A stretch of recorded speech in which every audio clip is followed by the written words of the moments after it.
সুন্দর হলেই প্রেম হয় না, যার সঙ্গে প্রেম হয় তাকেই সবচেয়ে সুন্দর লাগে।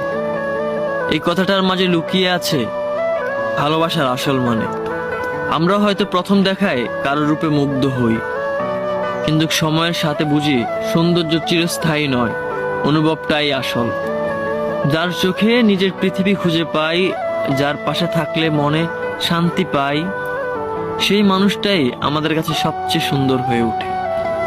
প্রেম হয়ে ওঠে আত্মার সংযোগ, হৃদয়ের কক্ষপতনে একে অপরের পাশে থাকা ছোটখাটো মুহূর্তগুলো একসাথে উপভোগ করার মাঝেই গড়ে ওঠে এক সুন্দরতম বন্ধন।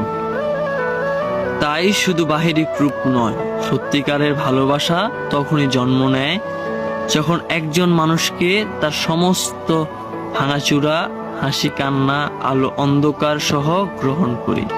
তখনই বুঝি সেই আমার পৃথিবীর সবচেয়ে সুন্দরতম মানুষ।